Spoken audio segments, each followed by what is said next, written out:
O seu áudio tá ok, tá dando para Ouvindo? ouvir muito bem. E eu também ouço você muito bem. Ótimo. 2 minutinhos aqui. O Thiago Pronto, o pessoal Terra, tá que é lá aqui. de Itapetininga, É. é um amigo meu, ele, a Ju, a esposa dele, tem 3 filhinhos. Ó, a Shirley, tudo bem, Shirley? Lucas. Tiago Figueiredo, é lá de Eunápolis. Minha irmã Marbelle tá aí. Tudo bem, mana? Diogo Fagnani é de Cubatão, cidade vizinha aqui a Santos. Henrique Novaes é da Bahia. É? Henrique Novaes é da Bahia, é. De onde é? Ele é de Barreiras. Ah, já tive em Barreiras. Muitas vezes em Barreiras. Ele veio me visitar aqui 2 vezes em Santos. É. Padre, vamos lá, né? Vamos. Pra gente não perder tempo, porque o tempo é tão curto, quando a gente tá com alguém convidado assim, então a gente botou uma personalidade tão ilustre, e aí o tempo passa muito rápido. Sim, Então, verdade. assim, eu convidei o senhor para a gente falar um pouco aí sobre a espiritualidade da Semana Santa, né? Mas antes de a gente desenvolver o tema, eu queria que o senhor se apresentasse um pouquinho, falasse do seu trabalho. Eu sei que quando a gente se conheceu, o senhor morava ainda em Roma. Isso já tem Sim, mais de 5 anos. verdade. Mais de 5 anos, tá? Então se apresenta um pouquinho aí pro pessoal. Bom, eu sou o Padre Ricardo, sou nascido aqui em Santos, litoral de São Paulo. Sou padre aqui da Diocese, onde eu tive toda a minha formação até o sacerdócio, né? E depois eu fui fazer Direito Canônico, tenho mestrado em Direito Canônico e doutorado também. Concluí o mestrado lá em Roma e fiz todo o doutorado lá em Roma, na Pontifícia Universidade Lateranense. Nesse tempo de Roma, eu fiz muitos amigos pelo Brasil, por meio das redes sociais, dentre eles o Arley, né, por muita afinidade da fé, como católicos que somos, e afinidade também, muitas afinidades na visão de mundo, questão política, Sim. etc, né?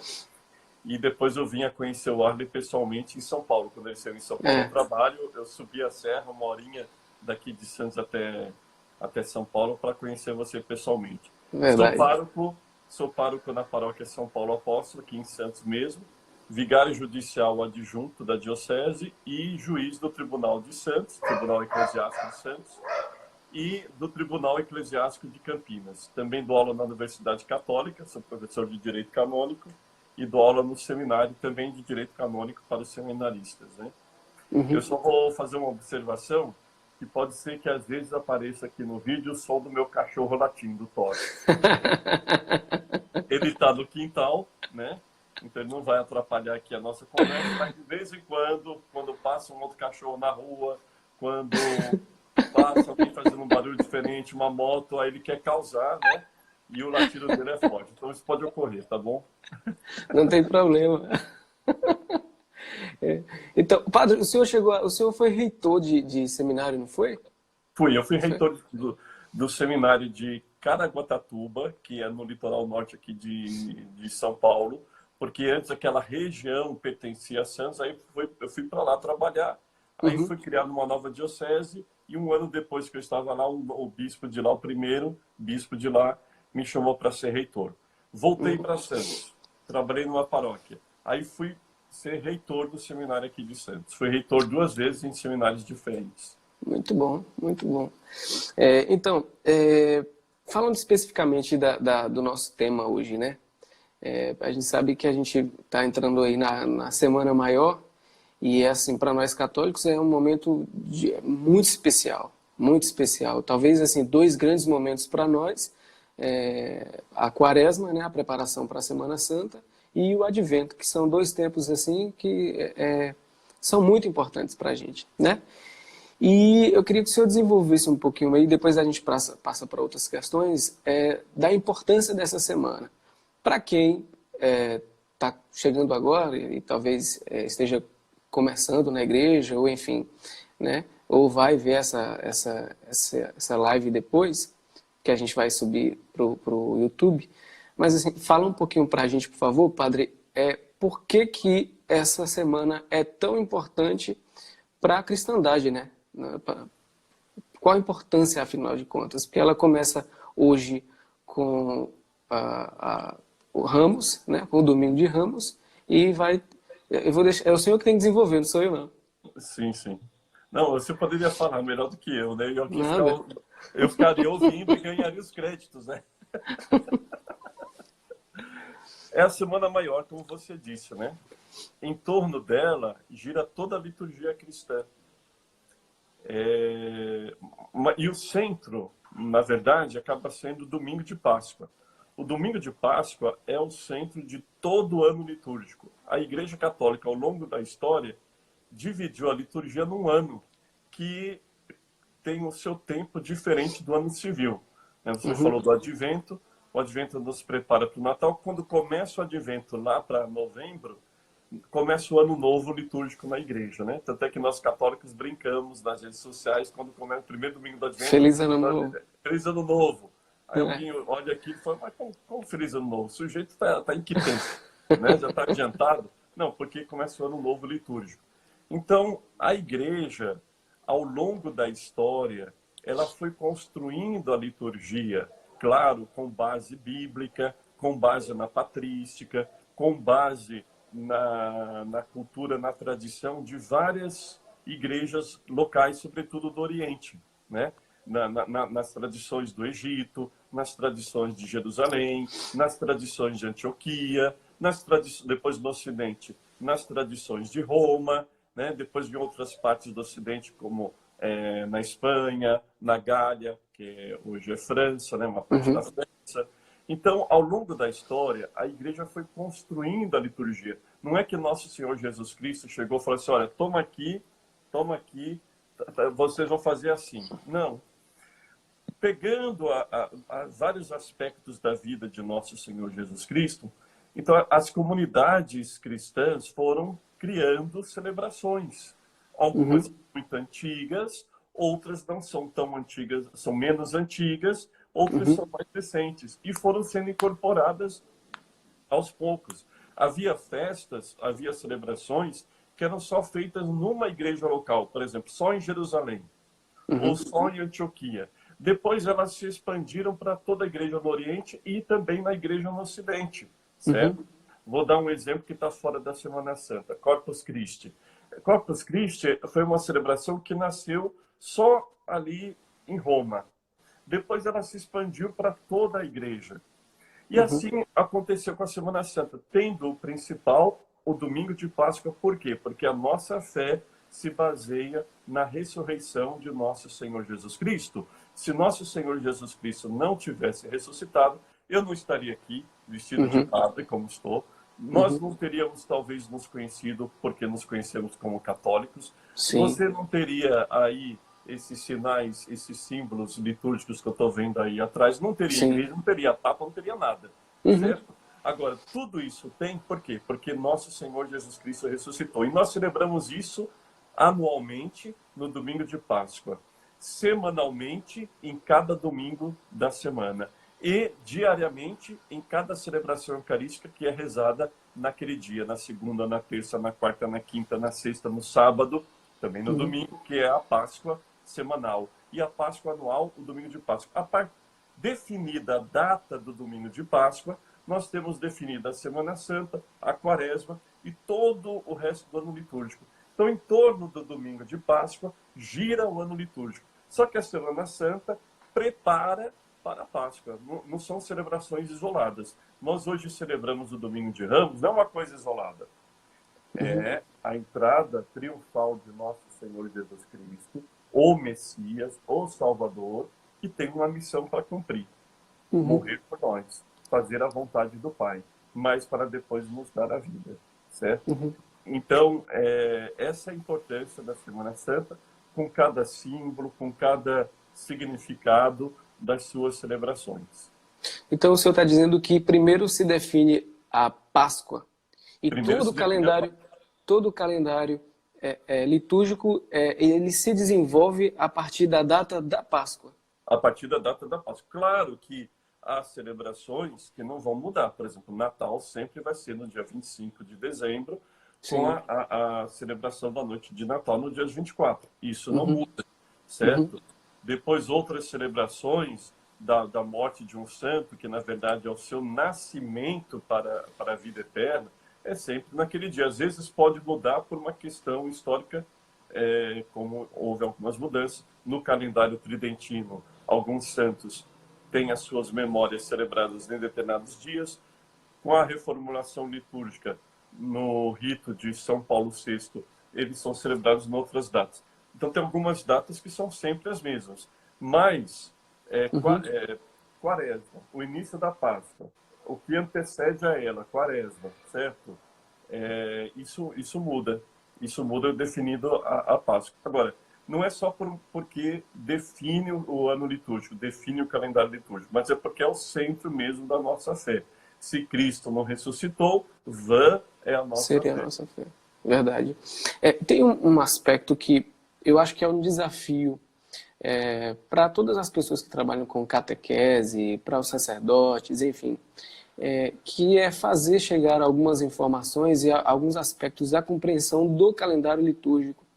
Porque quando a gente fala, às vezes, assim, o calendário litúrgico, os tempos litúrgicos, fica parecendo simplesmente uma questão de gestão da igreja. Fica parecendo assim, não, a igreja ela definiu os tempos litúrgicos para ficar simplesmente mais fácil compreender aí e fazer uma gestão dos rituais, das celebrações litúrgicas. Mas tem um ponto que eu acho interessantíssimo, que como a igreja é o corpo místico de Cristo, e a igreja ela distribui as riquezas de cada tempo litúrgico, quando a gente passa a viver bem o tempo litúrgico, é o meio que a gente tem para usufruir e para se beneficiar daqueles aspectos da vida de Cristo. Sim, eu acho que, verdade. Isso. Existe uma espiritualidade do ano litúrgico, sabe? Não é porque a igreja pensou assim, um papa pensou, o que nós vamos inventar para chamar as pessoas para a igreja e ser uma coisa diferente no dia. Exatamente. Não é isso. Tem toda uma importância, tem toda uma espiritualidade que nos conduz ao mistério de Cristo. Tanto é que nós chamamos o ano litúrgico, cada celebração, de mistagógico. Não é nem pedagógico, né? Porque a gente fala assim, olha, essa brincadeira aqui com os meus filhos tem um fundo pedagógico. Certo? Agora, a respeito da liturgia, nós não dizemos, e do ano litúrgico, nós dizemos, tem um fundo pedagógico. Não, tem um fundo mistagógico. O que é o fundo mistagógico? O que é o mistagógico? Nos conduz para o mistério de Cristo. A liturgia introduz cada cristão no mistério de Cristo. E quem é que introduz cada cristão no mistério de Cristo? O próprio Cristo. Olha que interessante. O próprio Jesus introduz os fiéis no seu mistério. Isso é fenomenal. Tem uma vez eu vi uma reflexão, só para a gente pegar como exemplo aqui, do Leonardo Boff. Eu não vou estragar a live não, mas só para pegar como exemplo. E ele tem uma entrevista no YouTube, e a ideia da teologia da libertação, o que ela faz? Ela faz uma interpretação revolucionária, pega ali alguns aspectos de economia marxista e aplicam dentro da espiritualidade católica, essa é a verdade. E lá pelas tantas, numa entrevista dele, o Boff diz assim, a igreja, ela detém os meios de produção do sagrado. É isso que ele diz. A igreja, ela detém os meios de produção do sagrado. O que ele fez? Ele pegou a interpretação que se faz do capitalismo, porque o capitalismo detém os meios de produção e acaba sendo um sistema opressor, tal, e ele pegou esse mesmo aspecto e aplicou para a igreja, para dizer que a igreja oprime os fiéis e ela detém os meios de produção do sagrado, então ela quem conduz a coisa toda. Tudo bem que o ponto de heresia aí é que a heresia mistura verdades com mentiras, né? Fica muito mais difícil você discernir.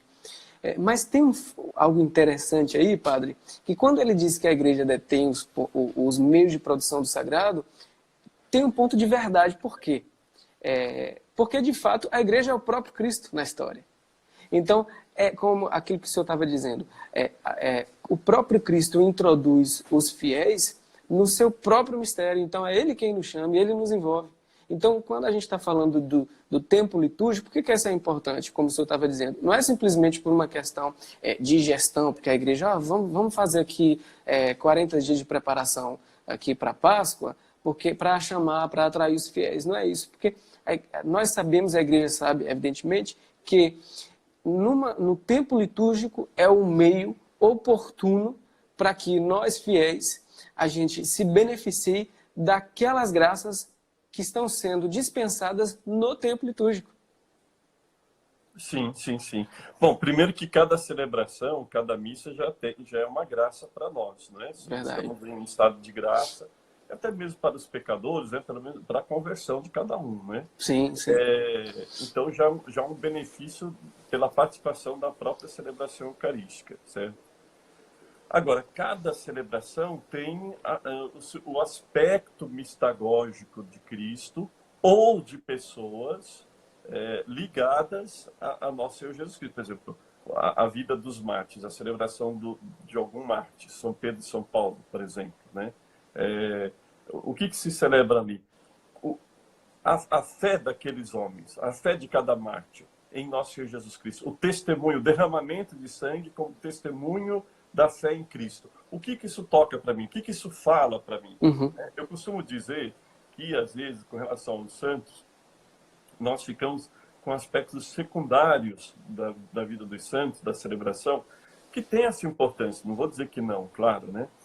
E até nós trabalhamos bem nisso. Mas nós deixamos de olhar o exemplo do santo. Então, nós ficamos com o pãozinho do Santo Antônio, né? Agora, no domingo de Ramos, que estamos concluindo, o ramo, eu saí, distribuí ramo em 22 casas de paroquianos e outras 2 paroquianas foram em outras tantas casas. 3 paroquianos foram em outras tantas casas. O ramo, não é? As cinzas. Então, a gente fica, às vezes, só com um sinal e, às vezes, nem sem entender muito bem aquele sinal e deixa de olhar o testemunho daquele santo. Então, as celebrações da Santíssima Virgem Maria, além de todo o papel dela na história da redenção, né? Além do fato dela ser mediadora de todas as graças, intercessora nossa, mas ela, como mãe, né? A sua disposição em fazer a vontade de Deus. Então, quando eu celebro um aspecto da vida de Nossa Senhora, a sua Assunção, a sua Imaculada Conceição, o seu nascimento, o que isso toca para mim, né? O que isso fala da minha... O que isso pode falar para a minha maturidade de fé? Então, quando eu celebro a Semana Santa, há uma mistagogia em cada celebração que me conduz a um aspecto da vida de Nosso Senhor Jesus Cristo, mas, ao mesmo tempo, me conduz, se eu participo bem de cada celebração, me conduz à maturidade da fé. Perfeito. A maturidade da fé, né? Nós vamos celebrar daqui a uma semana a Páscoa do Senhor. Mas chegará o momento em que cada um de nós terá que fazer a sua Páscoa. A sua passagem, né? Seja por causa de coronavírus ou sem coronavírus. Né? Se não for o coronavírus, vai ser outra coisa. Nós vamos fazer a nossa Páscoa. Né? É verdade. Agora, como que nós temos vivido a nossa fé cristã? Como que tem sido a nossa vida cristã? Né? Ela tem que tem que ser moldada pela vida de Cristo, pela vida de nosso Senhor Jesus Cristo. Nós somos cristãos. Então, o que Jesus fez entrando em Jerusalém? Qual é o significado disso? Qual é o significado para mim disso? O que eu tenho que fazer? Nós somos imitadores de Cristo. O que Jesus fez na última ceia? Qual o significado do lava-pés? Qual o significado da entrega de Nosso Senhor na cruz? Por que nós adoramos a cruz? Agora, qual é o significado disso para a minha vida de cristão? Né? O que significa morrer com Cristo? O que significa morrer para o meu egoísmo, para minhas vontades? Né? Para que para que possamos celebrar a Páscoa, pois não há Páscoa sem cruz, né? Sem cruz. Padre, entrando nesse aspecto aí, já que o senhor tocou no coronavírus, de fato talvez seja dos últimos tempos um dos momentos mais difíceis assim da igreja. É um momento único no sentido e dramático, né? Porque hoje pela manhã eu acompanhei a missa pela comunidade Canção Nova com o padre José Augusto e foi muito triste aquilo ali, porque você vê de fato uma igreja vazia, né? Assim, claro que a gente sabe que ela não estava vazia, mas a gente vê a ausência ali dos fiéis e a moça que estava salmodiando, ela muito triste, e ela chorou, o diácono também estava chorando, foi realmente, é muito triste. E triste também pelo pastor, porque o pastor, ele quer estar próximo às ovelhas, né? Então, o senhor como sacerdote, a gente sabe, eu queria que o senhor falasse disso, assim, desse momento, porque nós temos aí dois aspectos: os fiéis que sofrem muito, porque começou já hoje, assim, a gente já tem passado por essa prova, e é esse aspecto que eu queria que o senhor falasse sobre esse significado da dor. Por quê? Porque se a gente não dá um significado para qualquer tipo de prova, de dor, de drama, a gente vai tangenciar o desespero. E tangenciar o desespero não é cristão. Então, sobre esse aspecto de a gente unir e a gente dar um significado a esse momento realmente de dor, porque a gente está privado por uma questão muito séria de uma pandemia mundial, uma pandemia, e o sacerdote também sofre porque ele não está próximo, ele está privado do contato com as ovelhas, né? Sim, é um grande desafio para nós, padres e bispos, né? Enfim, sacerdotes, para nos fazermos próximos. Graças a Deus nós temos por as redes sociais, a internet, né? Uhum. Que nos faz aproximar muito, como agora estamos conversando e atingindo muitas pessoas, né? Tem as Uhum. missas transmitidas, então nós não somos totalmente distantes, né? Temos essa Uhum. proximidade, além da proximidade espiritual, tem essa Uhum. proximidade visível, né? E audível também. Uhum. Então isso já nos aproxima. Como eu disse, aí também nós vamos criando algumas coisas dentro das possibilidades. Hoje eu fui a 22 casas de paroquianos meus, né? Uhum. Principalmente dos que moram mais distante da minha paróquia. Eu tenho muita gente que está distante aqui da paróquia e vem à missa na minha paróquia. E outras 3 pessoas da paróquia foram a outras casas. Então foi um modo de me fazer próximo, né? Dentro daquilo que era possível. Não entrei na casa de ninguém. Em Uhum. muitos prédios eu deixei o ramo na portaria. O porteiro chamou a pessoa que já estava sabendo que eu ia passar em algum momento ali do dia, né? E assim a gente se faz próximo. Mas é triste mesmo. Uma paroquiana me escreveu agora há pouco, dizendo que ela chamou uma outra paroquiana pelo WhatsApp, conversa de vídeo, que é mãe de um coroinha. Aí as duas começaram a chorar de saudades. E outra paroquiana, uma terceira paroquiana já me disse que começou a chorar hoje, porque ela é envolvida na liturgia e no dia de hoje ela estaria correndo para lá e para cá, arrumando os ramos e etc. É a nossa penitência. Esse ano, a nossa Semana Santa será uma Semana Santa, já era penitencial, Uhum. mas com essa penitência acrescida. A dor da ausência, a dor de não estar ali na igreja, vendo os outros irmãos, vendo os símbolos da fé, né? Vendo o padre lavar os pés de algumas pessoas, tendo os ramos em nossas mãos, voltando. É tão bonito, né? Uhum. Quando termina a missa de ramo, ele está assim na rua, vai comprar um pão, alguma coisa, está de carro, alguma coisa assim, e vê os outros passando, né? Com o ramo, está voltando da missa, né? Então, ver isso. Então, é uma Semana Santa penitencial, porém, nós não podemos deixar de celebrar a Páscoa com alegria, Uhum. certo? Agora, veja só, a Semana Santa, ela é vivida na liturgia e ela deve ser vivida como uma atitude do cristão. Vamos imaginar que nós estivéssemos fazendo essa live numa situação completamente normal, certo? Uhum. Eu já estaria bem cansado hoje, essa hora, por ter celebrado 4 missas, que é o número de missas que eu celebro aos domingos. Uhum. Petro, você já teria participado da missa lá no mosteiro, não sei se você está participando no mosteiro, É. etc. E nós estaríamos falando sobre a Semana Santa, o que vai ocorrer nas paróquias. Mas eu falaria também sobre como que cada fiel tem que viver essa Semana Santa interiormente, não só indo à igreja.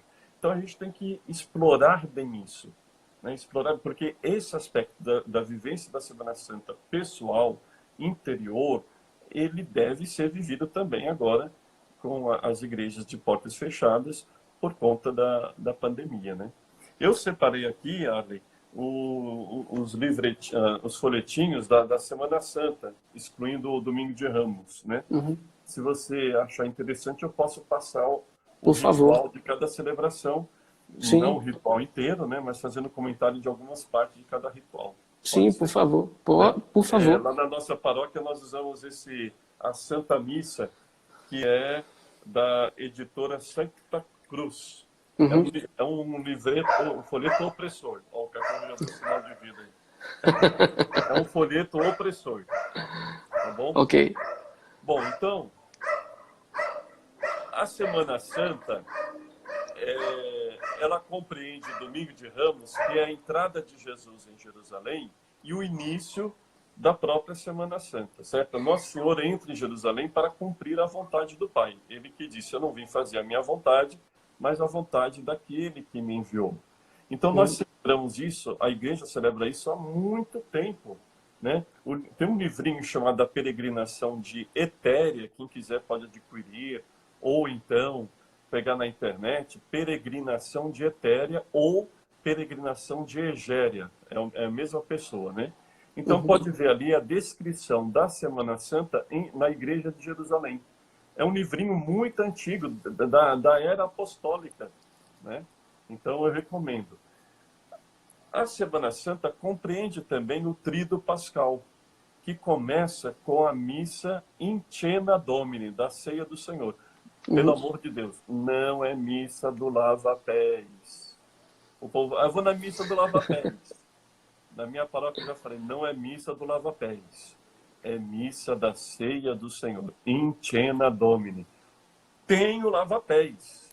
Sim. Só que o lava-pés, ele foi incorporado no ritual da missa da Ceia do Senhor anos mais tarde. Ele é um teatrinho. O lava-pés é um teatrinho Legal. com uma importância muito grande. Sim. Tanto é que nesse ano não vai ter o lava-pés nas missas. Não sei na missa Olha de só. quatro, eu acho que não. Mas por quê? Porque não se pode tocar nas pessoas. O padre teria que beijar os pés de 12 pessoas, não vai fazer isso. Então não vai. E isso não tira o centro do rito da missa em Cena Domini. Legal. Bom, a missa em Cena Domini, ela tem o Glória. Nós ficamos quase que 40 dias sem o Glória. Eu digo quase porque no dia de São José e também Sim. no dia da Anunciação do Senhor, 19 e 25 de março, nós tivemos o Glória. São duas solenidades. Mas nós vamos ter o Glória na missa da Ceia do Senhor, em Cena Domini. E tocam-se os sinos. Os sinos são tocados no Glória. Terminou o Glória da missa de Quinta-feira Santa, não se toca mais o sino, nem sequer na consagração. Já começa um silêncio aí. Eu daria uma dica que vale para todas as missas solenes e especiais. Se você quiser entender o sentido daquela missa, daquilo que está sendo celebrado, leia a primeira oração, quando o padre diz oremos, leia o texto daquela primeira oração e leia o prefácio da oração eucarística. Ali você vai encontrar o sentido daquela celebração. O que diz o oremos da missa em Cena Domini? Ó Pai. Então, o padre, em nome de toda a igreja, está se dirigindo a Deus Pai. Ó Pai, estamos aqui reunidos, só que dessa vez nós vamos estar reunidos, cada um na sua casa, mas unidos espiritualmente. Estamos aqui reunidos para a Santa Ceia, na qual o vosso Filho único, ao entregar-se à morte, deu à sua igreja um novo e eterno sacrifício, como banquete do seu amor. Então a Eucaristia, ela não é só sacrifício, ela é banquete. O Dom Henrique Soares da Costa tem uma explicação muito bonita. Ele fala assim, o que é a missa? A missa é o sacrifício do Senhor em forma de banquete. Muito bom. É o sacrifício do Senhor em forma de banquete. Então, entregou à igreja esse banquete do seu amor. Aí vem um pedido. Concedei-nos, por mistério tão excelso, que mistério? Do sacrifício de Jesus. Sim. É um mistério excelso, é o mistério, mistério. Chegar à plenitude da caridade da vida. Ou seja, o que nós queremos atingir com aquela celebração, o que a igreja quer dar, qual é a graça que a igreja quer dar aos fiéis daquela missa, que cada fiel atinja a plenitude da caridade e da vida pela celebração do mistério do Senhor. Na liturgia da palavra, dessa missa da Ceia do Senhor, eu Que não é missa do destacaria lava-pés. que não é missa do lava-pés, não é missa do lava-pés, é da Ceia do Senhor. Eu destacaria a primeira leitura do livro do Êxodo, que fala da Pechá ou Pessá judaica, certo? Uhum. Fala da ceia, da ceia pascal do judeu. Depois nós temos o Salmo 115, a leitura da primeira carta aos Coríntios, capítulo 11. Esse texto da missa da Ceia do Senhor, a segunda leitura, primeira carta aos Coríntios, capítulo 11, é o texto bíblico sobre a Eucaristia mais antigo. Ele é anterior aos evangelhos. Sério? Que legal. Quem primeiro falou sobre a Eucaristia, quem primeiro escreveu sobre a Eucaristia e como texto reconhecido como inspirado, portanto, um texto canônico, foi São Paulo Apóstolo. Não foram os evangelistas sinóticos, porque João não fala da instituição da Eucaristia, né? Somente Mateus, Marcos e Lucas que falam da instituição da Eucaristia. Então, não foram os evangelistas sinóticos. Os textos dos evangelistas sinóticos sobre a Eucaristia são posteriores ao de São Paulo, na primeira carta aos Coríntios, capítulo 11. O Evangelho fala do contexto da ceia e do lava-pés, certo? O lava-pés, ele surgiu no século V, mas a liturgia já era bem antiga, né?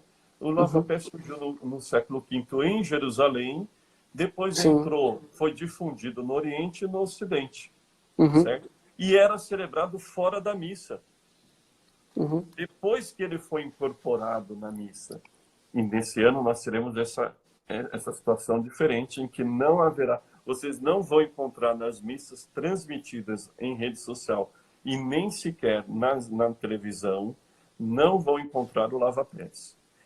A Congregação para o Culto Divino e a Disciplina dos Sacramentos suspendeu o lava-pés na missa da Ceia do Senhor.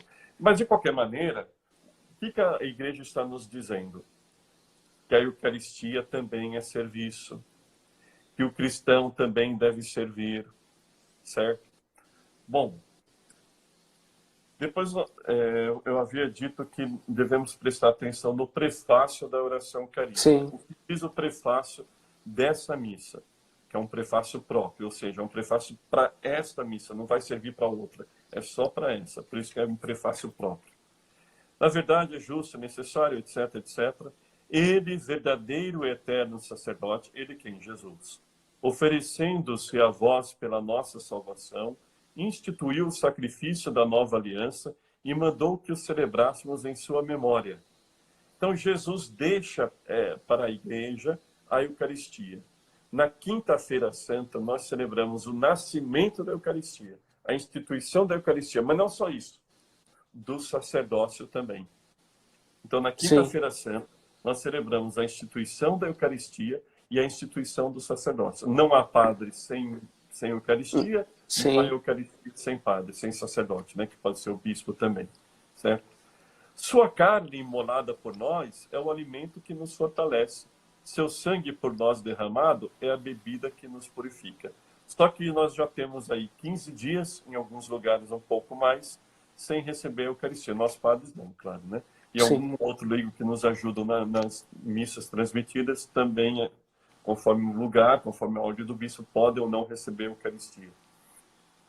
Mas a maioria dos fiéis estão sem receber a Eucaristia. Podem fazer, então, a comunhão espiritual. E para concluir, e eu já vou falar como viver essa celebração em casa, para concluir, depois que nós temos o Pai Nosso, o rito da comunhão, a entrega da comunhão, que nesse ano não vai ter, o padre vai comungar sozinho, né? Nós não vamos estar ali na igreja para receber a comunhão.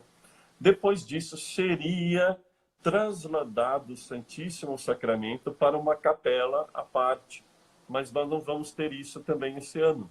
Não tem sentido, entendeu? A Congregação para o Culto Divino e a Disciplina dos Sacramentos suspendeu a transladação do Santíssimo Sacramento, que não é original à celebração da Ceia do Senhor. Esse rito, eu estava pesquisando, da transladação do Santíssimo, ele nasceu na Idade Média, quando começou a surgir uma devoção muito grande à adoração eucarística, né? A hóstia, Sim. não era só a hóstia para o fiel comungar, mas na Idade Média, século XIII, século XIV, século XV, surgiu uma devoção muito grande à hóstia para ser adorada.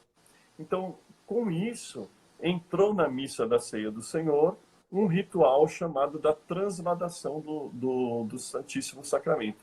Eu tive a graça de participar de uma missa da Ceia do Senhor, presidida pelo Papa Bento XVI, na Basílica de São João de Latrão, que é que é a Catedral do Papa, né? Sim.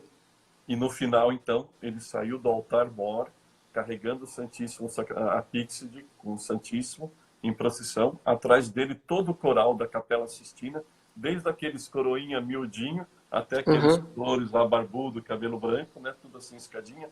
E aquela Basílica de São João de Latrão, toda ajoelhada.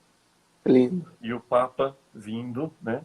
O Papa passou ali pertinho de mim, e o coral cantando, né? O Pange Língua gloriosi corporis mysterium.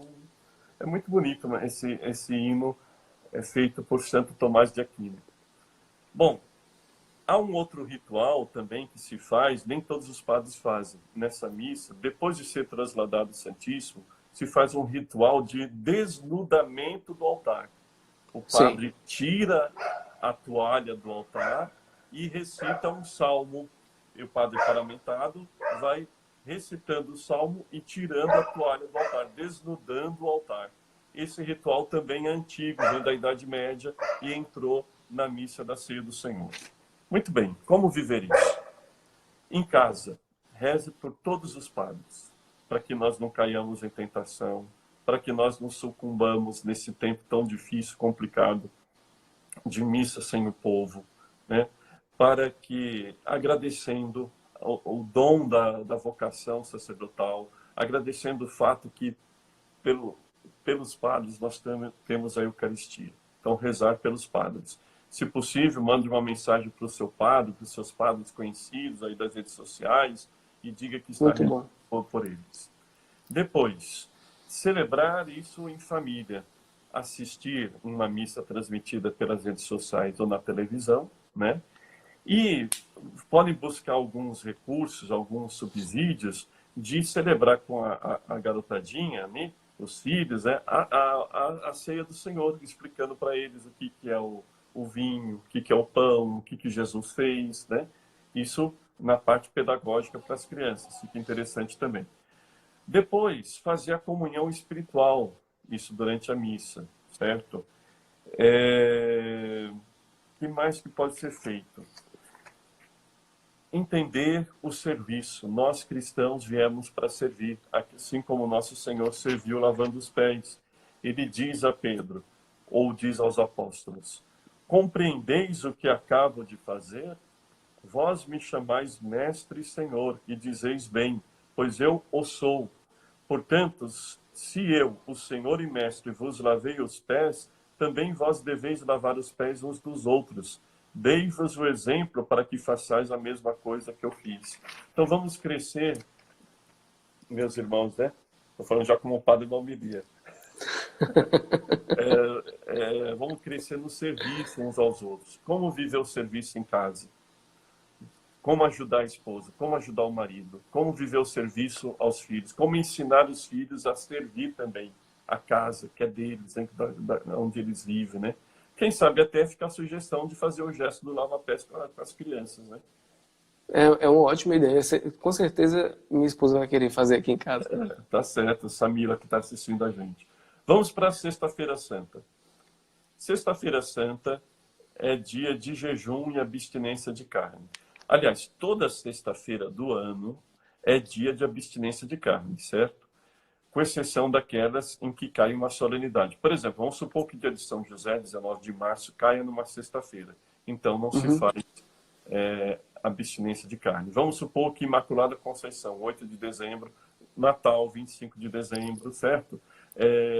Santa Maria Mãe de Deus, 1º de janeiro, caiam numa sexta-feira. Então, naquela sexta-feira não se faz abstinência de carne. Tirou isso, toda sexta-feira do ano é feita abstinência de carne. Qualquer tipo de carne, com exceção de peixe. De peixe pode comer. Mas também, meus caros, não adianta fazer abstinência de carne e você preparar aquela bacalhoada para o almoço. Onde foi parar o jejum? Porque é a dupla. Sexta-feira Santa é abstinência de carne e jejum. Como que a igreja orienta a fazer o jejum? E isso nós devemos fazer em casa. Então, não vai dar desculpa que nós estamos na pandemia e não vá... a não ser que você, por uma questão de saúde, está no grupo de risco, precisa comer uma carne, alguma coisa assim, mas os médicos podem falar melhor do que eu. Então, coma essa carne, mas faça um ato de misericórdia. Agora, pandemia não suspende a abstinência de carne nem o jejum, certo? O que a igreja orienta sobre o jejum? Come-se uma refeição completa. Você vai escolher ou o café da manhã, ou o almoço, ou a janta. As outras duas você vai comer quase nada. Eu vou dar um exemplo. Teve uma outra Semana Santa, no tempo que eu morei em Roma, certo? Eu falei assim, olha, essa minha última Semana Santa aqui na Itália, eu vou passar num mosteiro. Vou escolher um mosteiro. Aí eu consegui encontrar um mosteiro na Toscana, fui para lá. O café da manhã foi assim, um café com leite, um pão sem nenhuma manteiguinha. Não tinha nenhuma manteiguinha. Quando eu falei para o monge, você tem uma manteiguinha aqui? Não é possível. Né? Aí o almoço foi uma sopa com legumes, não tinha carne, uma sopa com só. À noite, a janta foi a sopa sem legumes, só aquela aguinha. Certo? Então você, agora, também não vai dar uma desperto. Bom, vou escolher uma refeição completa e você come o dobro do que você está acostumado a comer. Não faça isso. Como normal. É o café da manhã, como normal. Agora, almoço e janta, quase nada. Quase nada. Evidentemente, as crianças e os idosos estão fora do jejum, certo? Bom, a Sexta-feira Santa não tem missa. Não tem missa. Não tem missa. Vocês vão ver na internet, lá no UOL, na Globo, Papa reza a missa de Sexta-feira Santa sozinho. Não tem missa. Não é missa. É o único dia do ano, com exceção, quando há uma permissão, por exemplo, de Roma, alguma coisa assim, é o único dia do ano que não tem missa em nenhum lugar do mundo. Não tem missa, certo? É uma celebração da paixão dividida nas seguintes partes. Liturgia da palavra, ok? Oração universal, certo? Adoração da cruz e comunhão. A liturgia universal, olha só o que diz a oração inicial. Ó Deus, sempre a oração inicial nós nos dirigimos a Deus. Ó Deus, pela paixão de nosso Senhor Jesus Cristo, destruístes a morte, que o primeiro pecado transmitiu a todos. Concedei que nos tornemos semelhantes ao vosso Filho. Concedei que nos tornemos semelhantes ao vosso Filho, assim como trouxemos pela natureza a imagem do homem terreno, possamos trazer pela graça a imagem do homem novo. Olha que teologia. Perfeito. Vou repetir, olha aqui. Nós estamos pedindo a Deus que pela celebração da paixão, nós nos tornemos semelhantes a Jesus. Meus irmãos, Sexta-feira Santa não é dia para a gente ficar chorando. Tá, tudo bem, tem isso que vem desde a Idade Média e no Nordeste, que tem um catolicismo, é um catolicismo mais puro do Nordeste. E ele é muito medieval. Então tem todo esse aspecto do assento à paixão do Senhor, da dor, do sofrimento. Tudo bem. Mas a gente não pode tirar a teologia. Não pode tirar a teologia. E aqui a Sexta-feira Santa é para que nós meditemos a ponto de nos tornarmos pela graça, não somos nós sozinhos que nos tornamos, é pela graça Pela de graça. Deus, nós nos tornemos semelhantes a Jesus. E que Jesus fez? Fez da sua vida uma oblação, fez da sua vida um sacrifício, fez da sua vida uma oferta. Então faça a mesma coisa. Assumiu a cruz, assuma a cruz. Assumamos a cruz nesse tempo de pandemia. A nossa vida virou de cabeça para baixo. Muitos planos já foram desfeitos. Outros planos que tínhamos pela frente, nós não sabemos se vai dar para cumpri-los. Teve gente que estava com o casamento marcado, agora no primeiro semestre, jogou para o segundo semestre. Né? Teve gente que ia fazer uma viagem, não vai mais. Não sabe se vai fazer essa viagem mais para frente. Teve gente que comprou alguma coisa, um carro, uma casa, não sabe se vai conseguir pagar. Né? E assim uma série de coisas. Né? Então assumamos essa cruz. Olha então, repetindo, que bonito. Assim como trouxemos pela natureza, nós somos de natureza humana. Natureza, a imagem do homem terreno. Então Deus nos deu a imagem do homem terreno. Possamos trazer pela graça a imagem do homem novo que Jesus nos dá. A primeira leitura nos fala do servo sofredor, que é Jesus. Eu tinha destacado tantas coisas aqui, mas não vai dar tempo, eu só vou destacar uma única coisa dessa leitura. Diz assim a respeito do servo sofredor. Tão desfigurado ele estava que não parecia ser um homem ou ter aspecto humano. Agora joga lá para a narração da paixão. Não tem proclamação do evangelho, tem narração da paixão. Pilatos dizendo assim: eis o homem. Então, na primeira leitura do servo sofredor, diz assim: tão desfigurado ele estava que não parecia ser um homem ou ter aspecto humano. Na narração da paixão, Jesus todo desfigurado já, Pilatos fala a respeito de Jesus: eis o homem. Eis o homem. Eis o homem. E depois Jesus, na cruz, depois de ter dialogado com Maria, Nossa Senhora, depois de ter dialogado com João, ele diz: tudo está consumado. Nós vamos ter a oração universal, que são 10 orações. Iniciando, nós temos o acréscimo da oração pelo tempo de pandemia. Sim. A adoração da cruz. Então, você tem cruz em casa? Padre, deixa eu só te interromper aqui, rapidinho. O senhor falou que o senhor preparou alguns textos aí. Eu não sei como é que está o tempo do senhor, eu estou livre, tá? Estou livre. Então, se o senhor quiser, mesmo acabando aqui o tempo, se o senhor quiser voltar, a gente retoma e o senhor conclui, tá bom? O senhor fica livre aí. Ah, então tá bom. Pode ser que a gente possa retomar mais uns 15 minutos, né? Certo. Tá bom. Então vou voltar na liturgia da palavra aqui da Sexta-feira Santa. Então a primeira leitura fala do servo sofredor. Depois do salmo responsorial, Jesus dizendo: ó Pai, em tuas mãos entrego o meu espírito. Na verdade é o salmista, né? Mas aqui todo o Antigo Testamento está grávido de Nosso Senhor, certo? Todo o Antigo Testamento está grávido de Nosso Senhor. O Antigo Testamento é uma prefiguração do Novo. Sim. Então, se é o salmista dizendo: ó Pai, em tuas mãos eu entrego o meu espírito, é como que preparando, né, para que depois isso vai se tornar realidade na pessoa de Jesus. Jesus dizendo: em tuas mãos entrego o meu espírito. Então nós temos a oração universal depois da liturgia da palavra e temos a adoração da cruz. Esse é um momento forte na liturgia de Sexta-feira Santa, que já sabemos não é missa, certo? Não é missa, é celebração da paixão. Bom, na adoração da cruz, certamente nas missas, nas celebrações que vocês vão ver transmitidas, somente o padre vai fazer a adoração, né? Não sei se algum lugar vai tomar um certo cuidado para que alguém mais faça a adoração da cruz. Você em casa, pegue a cruz, cria um ambiente com a cruz. As nossas cruzes estão cobertas, só que para a celebração da paixão elas já podem estar descobertas, viu, Arlen? Ok. Na Sexta-feira Santa você já descobre as cruzes. As imagens dos santos não. Aí faça a adoração à cruz. Faça aquele momento, coloque uma música, né, de adoração à cruz. Faça uma adoração em silêncio, né? Tem tanta música Pode ser bonita. a Stabat Mater, que é bela, é belíssima.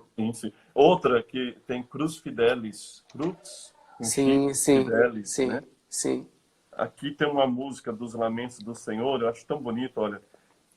Que te fiz, meu povo eleito, dizem que te contristei. Que mais podia ter feito, em que foi que te faltei? Como Jesus perguntando para nós, não é?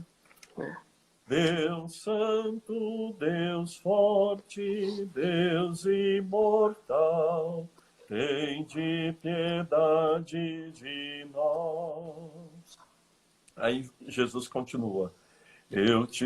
Na verdade é Deus, né?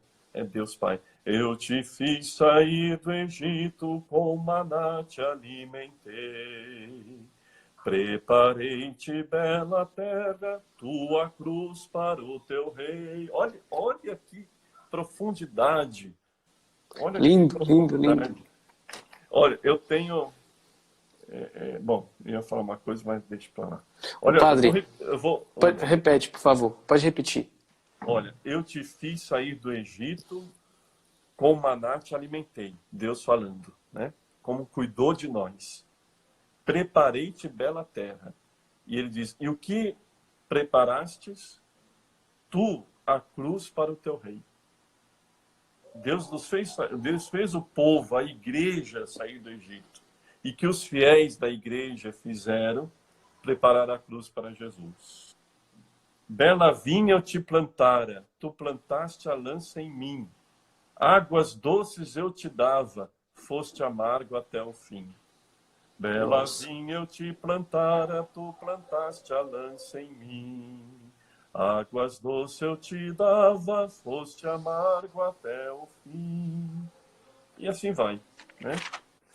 Depois, a quarta e última parte da celebração da paixão é a comunhão, que nós não teremos, não vamos receber a comunhão. Digo nós, eu digo você, né? Eu vou comungar na celebração da paixão. Mas aí cada um faça a sua comunhão espiritual. A celebração da paixão é concluída com a oração sobre o povo, cujo texto é o seguinte: que a vossa bênção, ó Deus, desça copiosa sobre o vosso povo, que acaba de celebrar a morte do vosso Filho, na esperança da sua ressurreição. Venha o vosso perdão, seja dado o vosso consolo, cresça a fé verdadeira e a redenção se confirme por Cristo nosso Senhor. E o padre se retira em silêncio. Reparem, não tem bênção. Não tem bênção. E eu vou dizer o porquê. Porque não tem bênção nem na Quinta-feira Santa. É como se fosse uma missa só, da Quinta-feira Santa até o sábado de Aleluia. Olha só. Não tem bênção. Certo? O padre sai em silêncio. Bom, Aleluia, não sei se a gente continua até dar 1 hora de live ou... Faltam 5 minutos aí. Eu vou só lançar uma dúvida aqui que eu queria que o senhor comentasse. Se de repente cair, porque faltam 4 minutos, aí a gente retoma. Tem 74 pessoas online. Gente, vocês voltam, viu? Quem não voltar vai morrer. Claro que todo mundo vai morrer, né? Quem não voltar vai morrer. Então, olha só. Logo quando eu comecei meu processo de conversão, eu tive uma dificuldade assim, tremenda para aceitar a adoração relativa da cruz. Eu não aceitava. Como é que a gente vai se prostrar diante de uma imagem? Né? Isso é um absurdo. E eu tive alguns momentos em que eu, de fato, eu não fiz adoração relativa de cruz. Eu não era nem gente, né? Falar a verdade. E isso muitas vezes é uma falta de compreensão da própria terminologia de adoração relativa da cruz. Porque o que é relativo, ele se relaciona a alguma coisa. Então você não está adorando a imagem em si, mas aquilo que Santo Tomás de Aquino diz, a adoração de Cristo, a adoração relativa da cruz, ela atinge ao protótipo, ou seja, você está adorando ao próprio Cristo, né? E tinha um outro ponto de dificuldade, é que algumas pessoas elas não pensam, você não pode adorar a imagem, mas a gente está adorando a imagem de Cristo que atinge ao próprio Cristo. A gente não vai adorar a imagem de São Sebastião, porque São Sebastião não é digno de adoração. Tá? Então, assim, só para ficar muito claro, porque algumas pessoas têm essa dificuldade, por uma questão catequética, de que a adoração relativa da cruz, ela está relacionada ao próprio Cristo. Então, ela atinge a pessoa de Cristo. Tá? O padre vai cair aqui, então eu vou fazer o seguinte, eu vou encerrar, antes que interrompa a gente, e a gente volta, tá bom? Tá bom. Para todo mundo voltar aí, hein, gente? Só um momento.